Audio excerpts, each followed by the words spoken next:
This morning I'm at Lusher Farm in Lake Oswego with Linda Beutler, and Linda, this is also the home of a beautiful clematis collection. This is the Rogerson Clematis collection. And also, it's not just a beautiful garden, you also have test gardens. And while we're down in this test garden area, let's talk about, sometimes at the home garden we see things that we just can't identify. And you're going to tell us about this little branch here that is just a dead branch amongst a beautiful plant. Right. When you see a thriving clematis and you just have one or two branches dying back, usually that's not what people are so fearfully calling clematis wilt disease. Mm-hmm. Wilt disease only affects a certain type of clematis. More often than not, when you just see one or two branches, mm-hmm. it's breakage or slug damage. Never would have thought about that. That is just unbelievable. Yeah, slugs don't tend to like the foliage. They will get up on the flowers, especially if the flowers are lolling on the ground. But when you see this sort of thing, they love the carbohydrate in clematis bark that's only a few years old. Wow. And so if we look down here, yeah, you can see where their little rasping mouth parts have scraped away the bark. If that goes all the way around the stem, like it did on the one we were looking at, if it goes all the way around the stem is girdled, like a tree is girdled. And you've got a dead branch. Yeah, well, that's so good to know because, you just think it's that clematis wilt and you think you've lost your whole plant. Yeah. But really, there's hope, and you just kind of take that out and go on. Wilt disease only affects the large flowered hybrids, and it takes down the whole plant from the top down. And I see that you have also molds. I see molehills. So is that going to be a problem for the clematis too? Well, it can be for a couple ways. Moles are carnivores, so they're going through your ground looking for worms and grubs and things to eat. But they're creating their holes, their runs, and the clematis roots can hang down in the air all of a sudden, not being in contact with the soil. And then you start to see the dieback like this because they're not getting any water.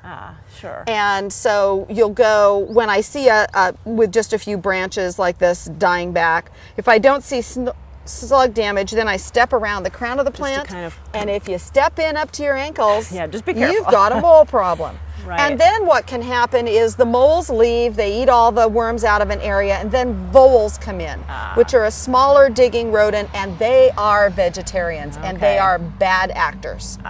So they're going to eat the roots and then cause more damage. So you want to put down bait or traps for those? Well, the voles are harder to trap because they're smaller. And so we use Mole Max or any of those pelleted castor oil, and it does make the soil very unpleasant for them, and they leave. And so they take off. Really, you're just probably herding them into your neighbor's yard, but we try to keep them back down in the wetlands area. Well, there is a deterrent, so that's good. Yeah. Well, thanks. Yeah. Well, we're just not going to talk about problems in the garden. We're going to actually go see the new beautiful part in the garden that you've put in the last few years. So let's go up there. Okay. Linda, this is just gorgeous. I know the last time we were here, this was kind of in the plan. You were waiting for a grant. So this is lovely. We got the grant, obviously. So the low retaining walls and the ADA approved pathways went in last fall. Really, something to come out and see anytime. Right. But I would love to know what this beautiful clematис is. This is Clematis Kacper, and that's Kacper, but it's pronounced Casper, like Casper the Friendly Ghost. And in a lot of these gardens, we've put clematis together with other plants. It's all about showing people how to add clematis to gardens they already have. This is a spiderwort called osprey, which I think they're beautiful together. That's nice.